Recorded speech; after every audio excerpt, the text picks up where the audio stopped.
Movie के start होते ही हमें एक कार ड्राइवर दिखाया जाता है जिसकी गाड़ी से एक हिरन टकरा गई थी। उस वक्त उस हिरन को देखकर ऐसा लग रहा था कि जैसे वो मर गई हो, लेकिन थोड़ी ही देर बाद वो हिरन अजीबोगरीब तरीके से मूवमेंट करके उठ जाती है और उसकी आईज नॉर्मल बिल्कुल भी नहीं लग रही थी। इसके बाद हम एक आदमी को देखते हैं जो एक बहुत बड़े फॉर्म का मैनेजर होता है। उसका नाम सीक्वू था। कुछ अर्सा पहले ही उसकी डिवोर्स हो चुकी थी, जिसकी वजह से वो अपनी छोटी बेटी का ठीक से ख्याल भी नहीं रख पाता था। नेक्स्ट डे उसकी बेटी का बर्थडे होता है। अपने बर्थडे पर उसकी बेटी जिद करती है कि वो उसे उसकी मदर से मिलवाने पोजान लेकर जाए और वो अपनी बेटी की बात पर एग्री भी हो जाता है और दोनों बाप बेटी एक ट्रेन पकड़कर पोजान के लिए चल पड़ते हैं। उस ट्रेन में और भी बहुत ज्यादा लोग थे, जिनमें एक वर्किंग क्लास हस्बैंड सेंगुआ, उसकी प्रेग्नेंट वाइफ संग जियोंज, उनके अलावा एक हाई स्कूल बास्केटबॉल टीम थी। और जैसे ही ट्रेन का डोर ओपन होता है, एक लड़की वहाँ पर आती है जिसके पाँव पर किसी के काटने का निशान था और देखते ही देखते मौके पर वो लड़की एक ज़ॉम्बी में चेंज हो जाती है और ज़ॉम्बी बनते ही वो लड़की ट्रेन की एक अटेंडेंट को काट लेती है।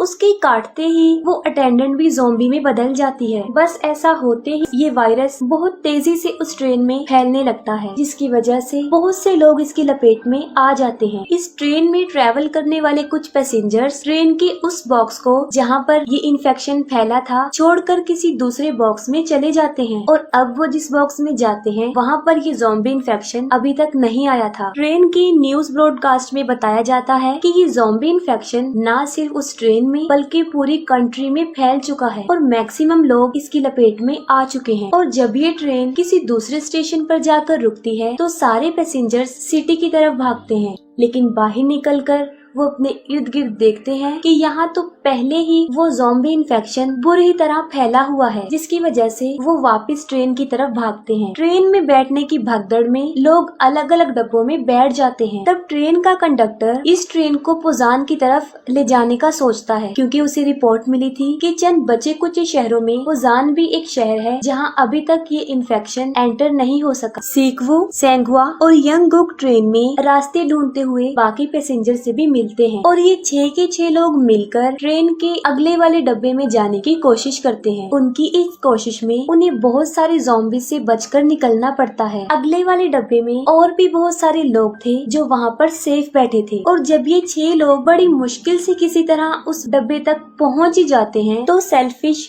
COO यंग सुक उन्हें अंदर आने नहीं देता। उसका मानना था कि ये 6 लोग भी उस इन्फेक्शन का शिकार हो चुके हैं, जिसकी गर्ज से वो लोगों को भड़काता है और सब पैसेंजर्स उसकी बातों में आकर उन लोगों को अंदर आने नहीं देते। इस फाइट के दौरान सेंगुआ और इनगिल खुद को उन ज़ॉम्बीज के आगे सेक्रीफाइस कर देते हैं ताकि इस दौरान उन चारों को ये मौका मिल सके कि वो दरवाजा खोलकर सेफ बॉक्स में चले जाएं। अंदर आ जाने के बाद COO उन चारों लोगों को चेम्बर में आइसोलेट करता है ताकि अगर ये इन्फेक्शन का शिकार हो चुके हों तो बाकी लोग इस इन्फेक्शन से बच सके। दूसरी तरफ उन पैसेंजर्स में एक लड़की जो कि काफी अपसेट थी क्योंकि उसकी सिस्टर इनगिल अब एक ज़ॉम्बी बन चुकी थी और तब वो जानबूझकर उस दरवाजे को खोल देती है जहाँ पर इन्फेक्टेड लोग थे और बस ऐसा होते ही वहाँ तबाही मच जाती है। वो सारे ज़ॉम्बीज उस डब्बे में घुस जाते हैं और बचे हुए काफी लोगों को मार डालते हैं और बचते सिर्फ वही लोग हैं जिन्हें चेम्बर में आइसोलेट किया गया था और वो थे सीक्वू, सुआन और सियोंग।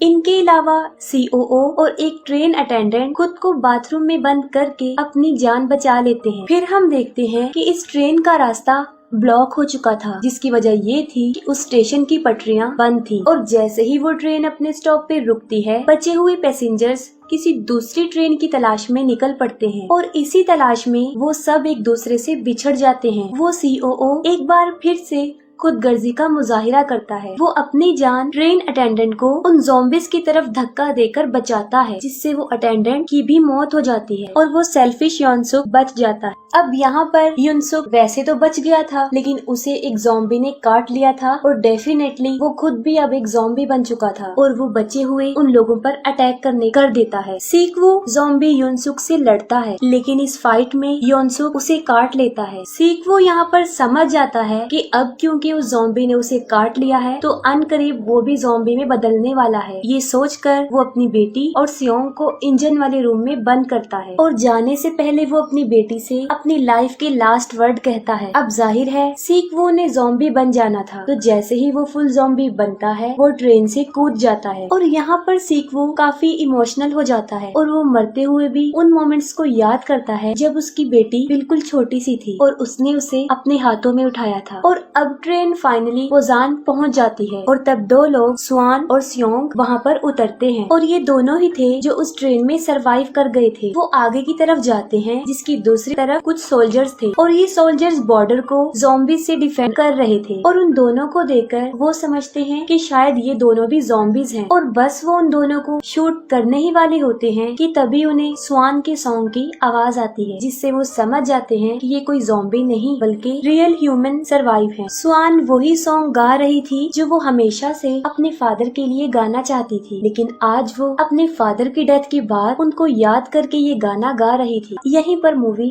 एंड हो जाती है।